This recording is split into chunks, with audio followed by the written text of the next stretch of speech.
Ça fait maintenant à peu près 10 mois qu'on est sur les routes et je dois dire qu'on a bien trouvé nos marques. Avec nos habitudes, nos petites manies, il y a même un peu de routine dans tout ça. Comme si voyager à l'autre bout du monde, c'était juste normal en fait. Et ça ressemble aussi un peu à la vie de Monsieur Tout-le-Monde.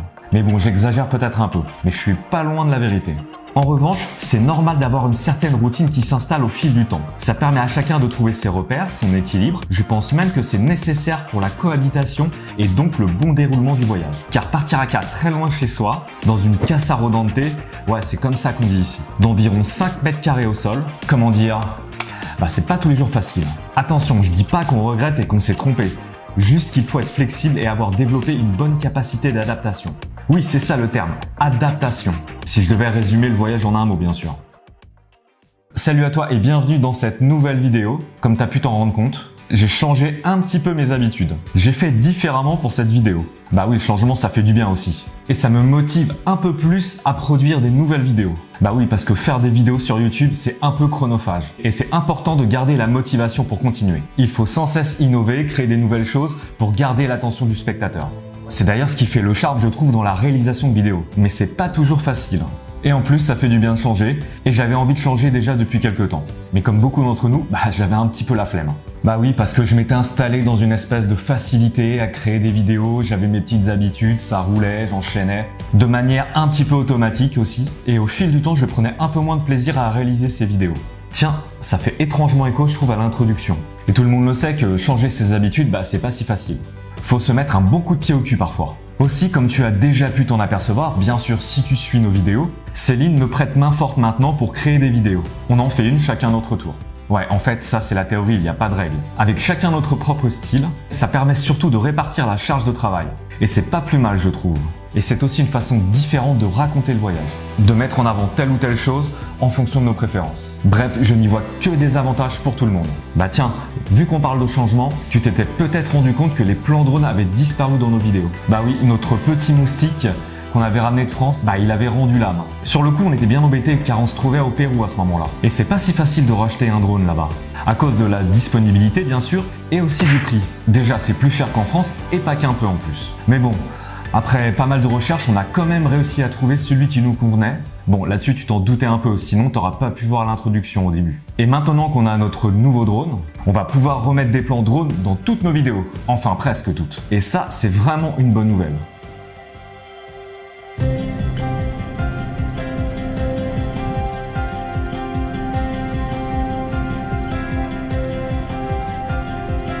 Nous voilà maintenant au Chili, dans la partie nord, plus exactement dans la région d'Arica. Et ce qu'on peut en dire, c'est que c'est désertique par ici.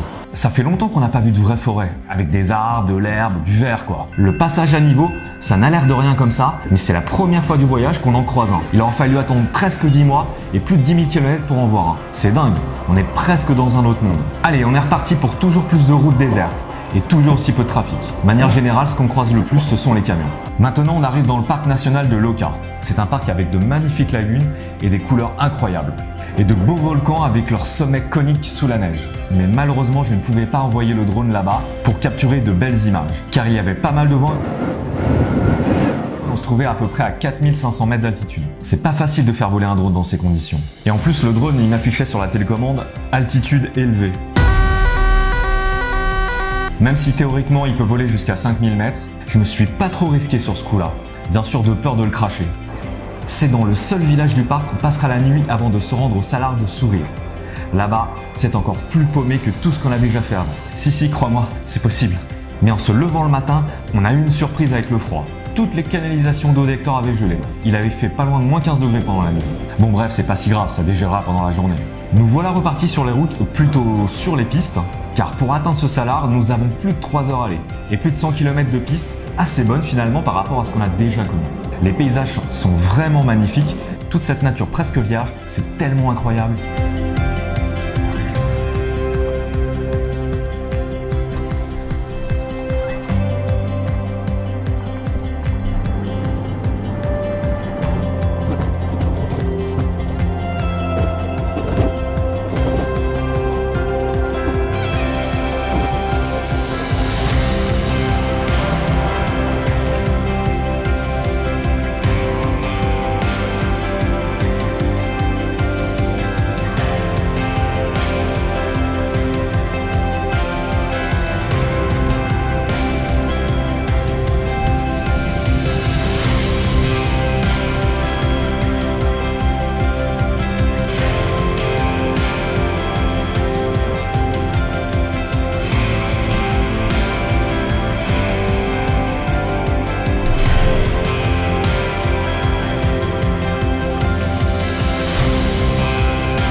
C'est la première fois qu'on marche sur un salar.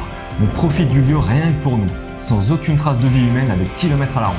C'est plutôt cool de se balader tranquille dans le désert, mais à cause de la mésaventure de la veille et aussi les rafales de vent qui font sacrément tanguer Hector, on décide de ne pas rester ici pour la nuit et de revenir en zone civilisée. Ouais, la nature aura eu raison de nous sur ce coup-là.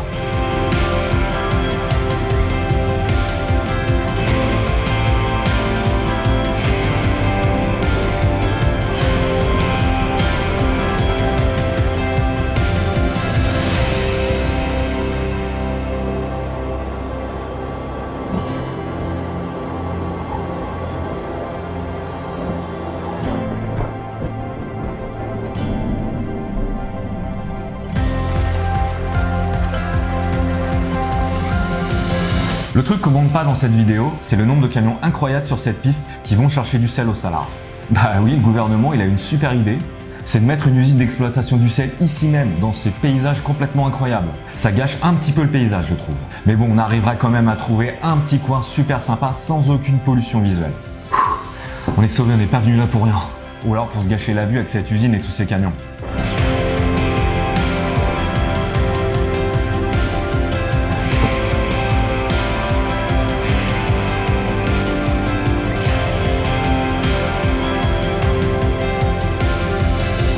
Voilà, c'est la fin de la vidéo. Dis-moi dans les commentaires ce que tu en as pensé. Comme d'hab, mets le traditionnel petit pouce bleu et surtout abonne-toi pour ne rien louper des prochaines aventures. Moi, je te dis à très bientôt pour une prochaine vidéo. Et comme je te l'ai dit un peu plus tôt dans la vidéo, cette fois-ci, ça sera avec Céline aux commandes. Allez, ciao!